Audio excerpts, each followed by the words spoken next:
Hey everyone, welcome back to the Mental Health Mukbang. This is technically part 2 of what clients can expect from therapy because we spoke way too long and had to break up the episode because we are so passionate about this. And therefore, this is part 2. So I'm going to introduce myself again. I'm Jeanie Chang, an LMFT from Raleigh, North Carolina. And I already ate my food. I'm Christopher Vo, LMFT from Houston, Texas. I also can't eat anymore. I'm Chun, therapist based out of LA. I also finished my food. I'm Jeanie Wang, a clinical psychologist from Houston, Texas, and my bowl is empty as well. All right, so this is the part where we go into where we left off last week. So we hope that you enjoy the rest of this episode and you get the information you need out of it.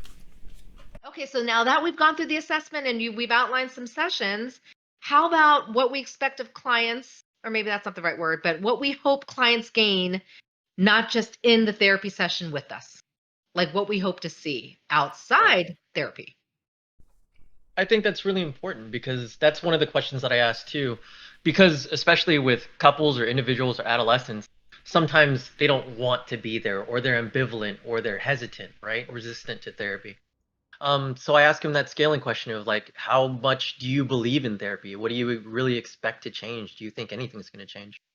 And what you have to remember is that, one, you're the expert in your life. We're here to help guide you, but you know your life better than anyone else. 2, we have you for an hour during the week, right? Maybe 2 if we're doing more intensive, right? But you have 168 hours in a week, which means that you have to be doing a lot of work outside of the therapy session too. So be honest with how dedicated you are to therapy as well. Yeah, I think everybody in their approach is a little bit different. For some clients, like we do have homework assignments or things that they are encouraged to think on. And for some, we don't because it's much more kind of process oriented and we're really focusing on reactions and things that are happening in the therapy setting. So it really varies client to client. And some people, it resonates with them, homework assignments, and some it doesn't. So, I think like Chris said, being honest about like, yeah, I'm not doing this mood rating chart. I'm just going to pull it out the day before I see you. So, right. I'll straight up, like, are you going to read this book? Because if not, I'm not going to assign it. I can just give you this real quick thing, or I can give you the cliff notes. Like, just tell me, man, I'm more than happy to work with you here. If you want more homework, I'll sign it. If not, less work for both of us, whatever. Yeah.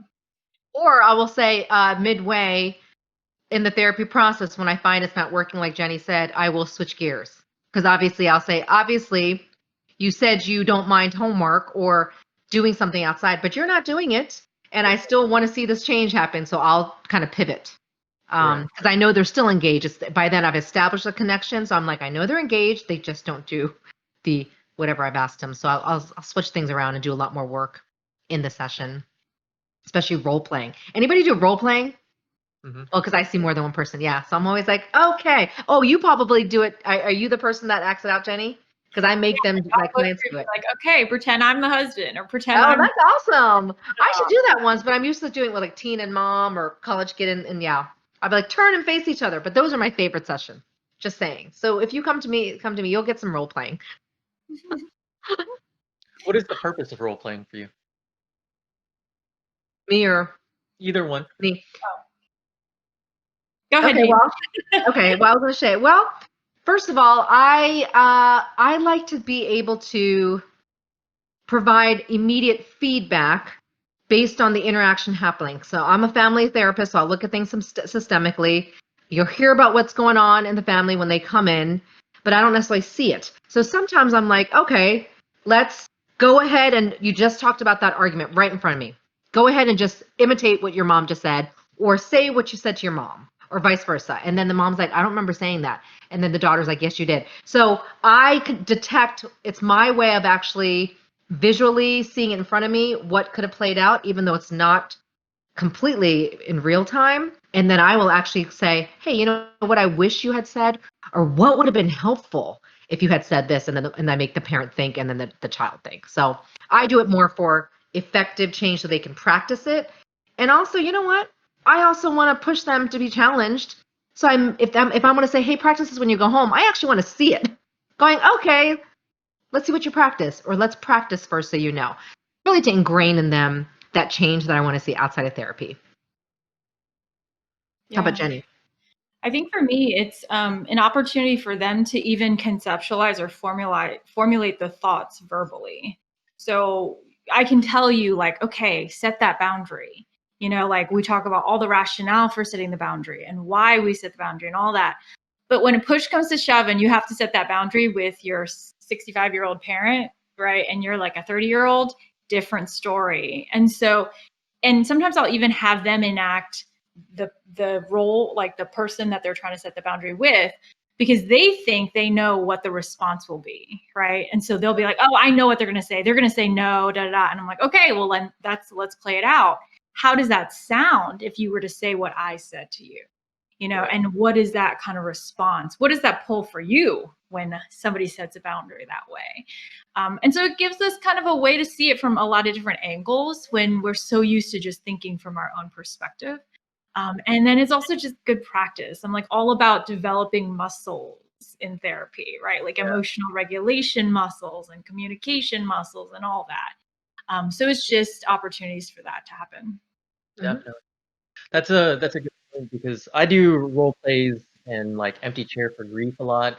Role plays, I'll do it for perspective taking, where I have them switch, or like you said, I'll have them, practice these tools live, because that's a big thing that I run into with therapy. And people assume that the healing process is linear, right? But it's not. You have to give yourself grace to fail. And what I tell my clients a lot of times is my job as a therapist is that when you feel like you've made some progress, to remind you that you still have this lofty goal ahead of you to keep you focused. So you don't, get complacent. But at the same time, there'll be times where you'll make so much progress and then fall back, right? And you'll feel defeated and want to quit. Well, my job now is to say, hey, you took 8 steps forward and 3 steps back, but look how far you've come in such a short period of time, right?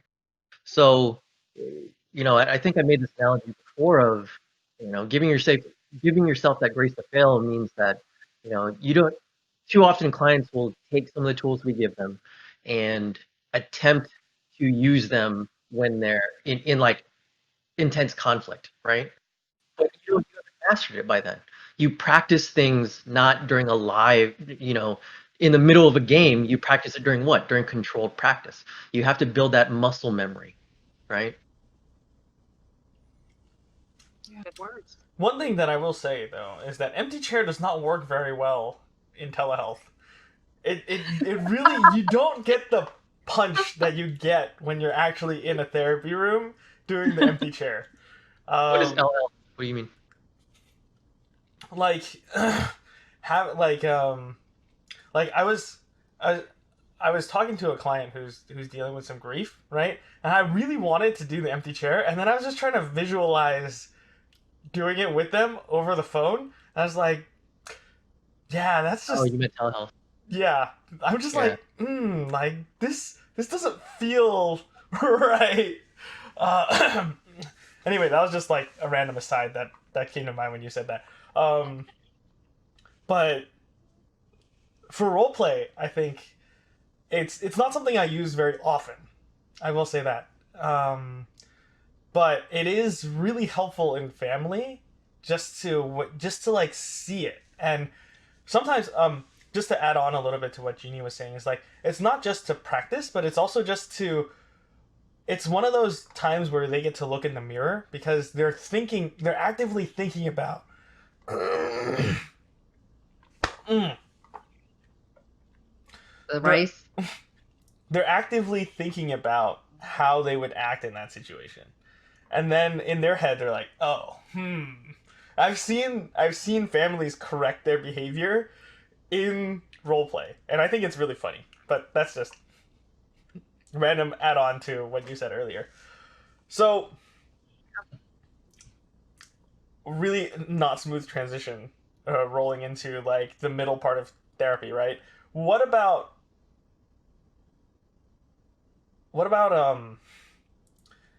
conflict between the therapist and the client, right? Because that happens, and that's something that we should be mindful of, and that's something that you should be prepared for as a client, right? That sometimes you're going to disagree or you're not going to like what your therapist said, right? What do you do?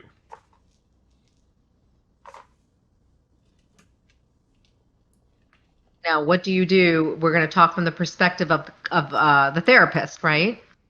No. As a client, what would you Client. do? Oh, the client. Oh, so what does the This client episode do? is about the client, remember? All right. Yeah, I was just focused on your choking for a second, okay? Had a little bit of a brain lapse. Okay. So I'll say something to that. Because of my style. First of all, it depends on therapy style, right? We all have different styles, and everybody's different. So some styles might be a little bit, and I'm a little bit more directive at times because of the population I work with, and even professionals, I'm a little more directive, right? So a couple times when the conflict is, usually in sessions, it's when I'm pushing, might be a little bit strong of a word, where I'm wanting to see more of a change because we're in the middle of therapy. Right. And I have sometimes said, depending who the population is or who I'm talking to, teens, you can be pretty direct with them. I'm like, why do you keep doing the same thing? I will say that because I go, you're coming in and you're saying you don't want to do it, but you still do it. That is technically when I get some conflict because I call them out is basically the thing I can say. And then even with professionals, when I question things, sometimes when I kind of fire questions because I need to get to the meat of it, and it's not conflict. It might be a little bit of that. Wait a second. They get a little defensive. That's it, defensive, right? And I will say to clients, even before we reach that point, I will go ahead. I give a little precursor of, hey, we're going to get into some change, and I'm asking you to practice some stuff, and you're going to come in and talk about what you just did with your manager, blah, blah, blah. So it might get intense, and I'll kind of joke about it in my humorous way. And they're always like, yeah, you're right, it will be. But even in the midst of it, they'll be like, oh my gosh, I don't know, you're making me think. And I'm like, I'm sorry. Sometimes I'll be like, I'm sorry. So I'll know to back off, but that's when I tend to get a little bit of pushback right in the heart of things. Actually, when I think like they're out of the hump, it's not in the middle, it's more the middle end. When I'm like, okay, I really want to, and then I'll just say, hey, let me just calm down. Let me just push a step back a little bit. I'll say it myself. So I will take that initiative because I believe I need to be having that sense of being able to be forward with my client and not have them say, stop it. I will do that before I feel like they need to say that. Just wanted to share that. Yeah. Yeah, I think for me, I am pretty non-directive in my style, so I don't have often conflict is not an often thing that happens in my sessions. But if there's resistance, right, or if there's something that they say they want but they're not doing, or they're wanting this goal but they're not doing anything to reach the goal, I may point out that discrepancy. Like, you say you want this, but what actionable steps, right, are you taking towards that? But that's just more my style. I could see how in other types of therapeutic orientations that might come up more if it's a more kind of a structured or style. So, and I think, like, I always, when I talk to clients, it's much more of I'm offering hypotheses. I don't know what's going on in there. So you need to tell me if I'm on the right track or if I'm totally off. And I leave that very open for them to contradict me. I want to be contradicted if I'm wrong. And so that's how I frame my questions, is like, I have no idea if this resonates or not, but this is kind of what I'm thinking. This is what you've just told me. This is what pulls up, what makes me think of that. And then they are at free will to then say no or yes or maybe. I'm not sure. I haven't thought about it. Yeah, I'm pretty directive, so conflict occurs sometimes with my clients, and especially with couples, right? Because sometimes they're not necessarily honest with how much work they're actually doing, right? So understand that, one, therapists are also people. Sometimes we've talked in previous talks of how sometimes you'll run into a therapist who isn't as objective as they think they are, right? That happens. But other times the therapist might be telling you what's actually going on and you might not like what you hear. Just realize that that's what that's why we ask you to be honest throughout the entire throughout this entire process. Good stuff. So I will. Go ahead. So for me, I guess, I am also kind of directive sometimes, and I will run into conflict with clients. So as a client, right, when I've hit walls with my therapist, usually, well, one of the things that I encourage all my clients to do is, if you're not feeling something, or if something's not right, just talk to your therapist. Like, just be open about it, and just, like, hey, if anything that I say makes you uncomfortable, if anything happens that you're like that happens in this therapy session that you're not okay with, or like if there's anything that's not working for you, just let me know. Like, just whatever it is, tell me, and I will do my best to work with you. And I say that usually like towards the very beginning. Just letting them know, hey, you can bring up anything in this. If you have a problem with me, if you have a problem with anything, like, you can bring it up, and I will do my best to try to address it. And if we can't, we'll work something out where we can find somebody who works better with you, right? And I think that's one of the things that I strongly encourage. And so if you as a client don't feel like your therapy space is safe to do that, I think that that's either one, a conversation that you need to have with your therapist, or two, it's time to find a new therapist. So, but I would say, I want to say that for most therapists, it's okay to bring up those roadblocks, and it's okay to talk about, hey, this isn't working for me. And yeah, like, I want to say that most therapists are like that. Yeah. But I have I cannot promise that. And talk about those Maybe feelings, they right? should be. Chris? Yeah. Yeah, they should be. No, They I was should going be. to say, the bottom line is, clients, this is your therapy. And I think Jenny mentioned it in the previous episode of just claiming it to be yours. So you have every say so, right? We are there to guide you and help you. But really, if something's not working, do speak up. Definitely, Yeah. I would hope that your therapist would be aligned to get that sense as well, though. I want to say therapists should be trained or could have that sense before things go awry. Sure. And I do check-ins as well. Every few sessions I'll ask, what did you like so far? What didn't you like so far? What would you like to change? Would you like to focus on anything else? Have your goals changed, right? So, we've talked about doing the work outside of the room, which means, outside of that hour, and we'll talk about what this really means, but process what you felt, what went on, what you heard, right? All of those different things outside of the therapy room. I had someone mention the other day of they brought an outline to therapy, right? And they were like, does that make me a nerd? I went, no, absolutely not. That just means that you're taking therapy seriously. And that would help so much more if all of my clients did that, right? I'm really big on narrative techniques. And the way that I kind of talk about that is like, imagine you're writing a 30-page term paper, right? And you're taking a little bit and you're writing 3 sentences for the intro, and then you're writing 4 sentences for the conclusion. Then you're working a little bit from the body, right? And then you keep bouncing back around. That's what happens, before you go to therapy, and your brain's bouncing from all these different thoughts. Outlining it, getting a cohesive timeline narrative will really help you with that processing piece.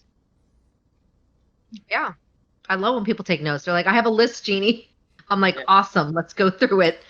So I'm thinking we went through a lot of that. Now, to wrap up and circle toward to what the end of therapy looks like, because we should talk about that and I think I love Jenny's expression when she was talking about this, when it's like, you're done, you're good to go, because I tend to say, you're good. How do we actually formally discharge? I know I use that word. That's probably a very clinical word, but how do we say we release you into the world? Because that is our goal. Like, as much as I might love you, I don't want to see you for 10 years. Just saying. So how do you guys do it? And how do you start approaching that? Because I start preparing my clients. I don't just say in the last session or just one day, hey, you're good. You don't need to come back. I kind of say, hey, let's think of a couple more sessions, but I think, we can maybe discuss this. And I start leading them there. And that's just the way I do it. Because I know it's also hard sometimes that clients want to be, have that relationship with you. But, when I find that we are actually starting to talk about someone's dog or, just in a way that it's not relatable, then I'm like, you are good. We've reached that point where now we're just talking small talk or coffee. And so anyways, how do you guys do that? I guess I'll go first. For me, I like to start reviewing progress. So, or okay, I guess I should give both sides, right? One is when community mental health, and then one is like when I'm doing like private practice. So usually I start reviewing progress. It'll be, hey, like it sounds like you're not having an issue with this anymore, like, and then just kind of go into what's changed, what's happened, and try to make them come to the conclusion themselves, right? I don't like to be directive about ending therapy. I generally want to point them in the direction like, hey, like this is when your client is ready to end, right? I feel like they'll start to realize that, hey, like this is not a problem anymore. Like this is no longer something that I need to work on because I it's coming up, but I'm dealing with it efficiently, and like it seems like there's the conflict that was there. I've reached the end of that, and they've gotten to where their miracle question has taken them. Right? You said that you wanted your life to look like this. Does it look like this now? And then it'll be a few sessions of just reviewing progress and reviewing skills, and eventually they usually come to the conclusion like, hey, like there's nothing left like to work on now because whatever problem I came in with is no longer an issue. And that's usually the point where you're just like, yeah, so I mean, where do we go from here? Like, do you really need to come? Like, do you feel like you need to keep coming to therapy? And then you start to wean them off. Maybe like not every week. Let's skip a week and see if things are still okay. And then you just kind of keep going from there. And it's like after a few weeks of that, then you're just like, okay, well, I feel like you're ready. How do you feel? And then we have that whole conversation, and it's like, okay, well then, yeah, then we'll wrap up, right? So, and then I always do like a very like, yeah, like you were able to like we do a whole progress review of like we started here and then we got to here and now look at you, you're like doing great. And my doors, I always emphasize my open door policy. Like you can always come back, right? If something comes up, if you need someone to talk to, I will do like a fill-in session like once you're there, like a maintenance thing. Like if you're just like, hey, like I had a really bad whatever, you just need to see once for in like 6 months or something like that, I'm open to those. But on the other side with community mental health, it's so rare to discharge just because some of those issues are so pervasive. And so if you're talking about so depending on the insurance company or depending on the situation, right? What happens is they may give you a limited number of sessions. And so you have to kind of fit within that. And I've never gotten I think for me in community mental health, whenever I've reached the end of the number of sessions, if something else comes up related to like the original one, and so you can always kind of keep extending. But the general consensus in community mental health is always like, when you're ready, then you'll step down from our program and you won't be coming anymore. And that's usually a very similar process. But with community mental health, it's much more directed because there's goals that you have to reach in order to get to the place where you get discharged. And so it's literally, I think it is very clinical in the sense it's very much symptom reduction. It gets to the point where you have no more symptoms and we can map that progress over time. And sometimes that takes years. I don't think I've been at a community agency long enough to discharge more than maybe like a handful of clients. And it takes a long time just to go from, because in community mental health, usually there's a certain threshold of severity. And so as you kind of begin to step them down, it's making sure that all of these symptoms are being reduced, and it's a process. And I like it because there are check-ins built into it. Because every 6 months you do a reassessment on the goals. Every year you do an annual reassessment, and then every quarter you do like a check-in and make sure that things are going okay. And so it is very systematic in that way, and I do kind of appreciate that. But it is very, just keep in mind that if you're going to community mental health, you will have those like periodic things that will happen, and throughout the process, it is very much checking in and a process. And so just to keep that in mind. But at the end of that, like the situations that I've worked in, like we have parties with like the staff and everybody who's worked with you in community mental health. And when you're out that door, like we always say, like you're welcome to come back and get support from us. But it is very much a celebration of recovery or wellness. And then we send you off and hopefully to like either a lower level of care, like an outpatient, or just kind of being celebratory of that.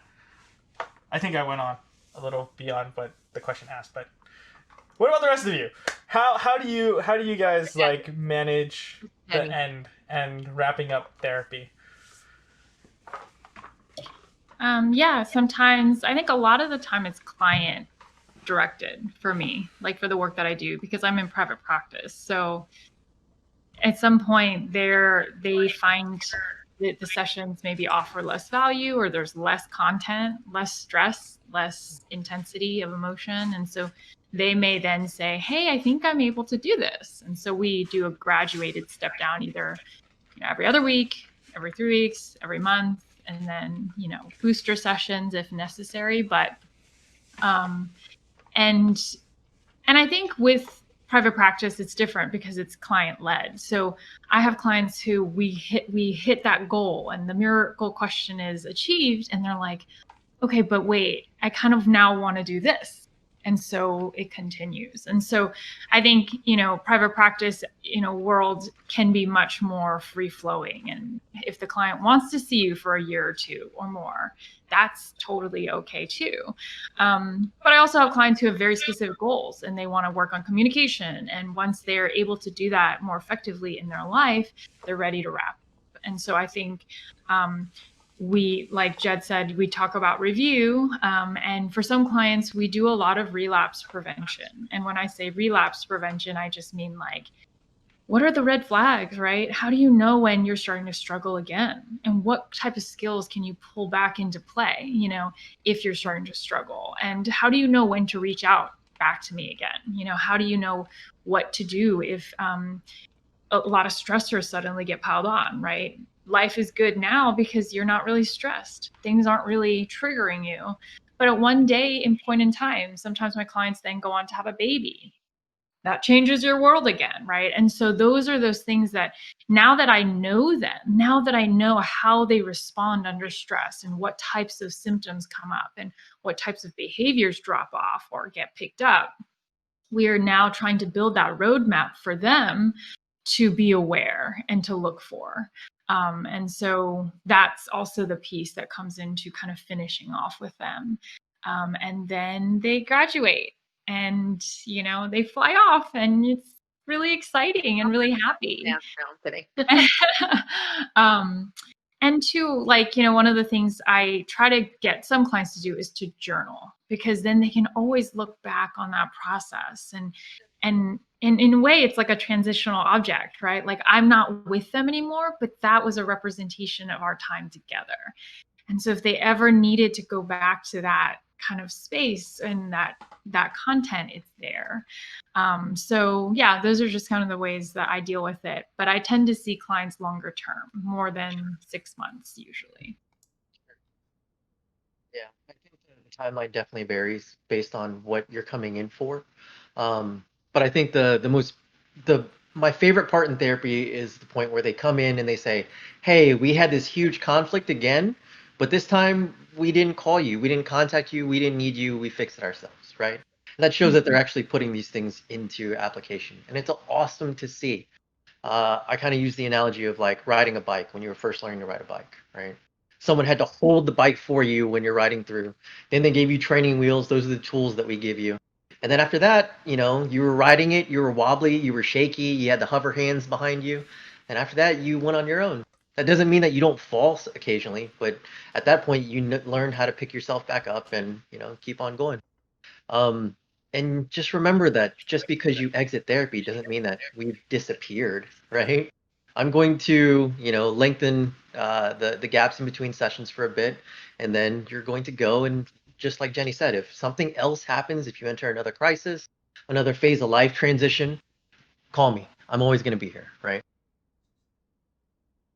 Yeah, that's important. Our door's always open. Absolutely. So I guess that about wraps it up. Hopefully you've given you a good sense of what the therapy process looks like, what it can do for you, and how it is your therapy, and hopefully that answers some questions. So I think we're going to wrap up, and then we'll join us next week. Please join us next week when we talk about processing. All right, y'all. All right, Bye. see you next week.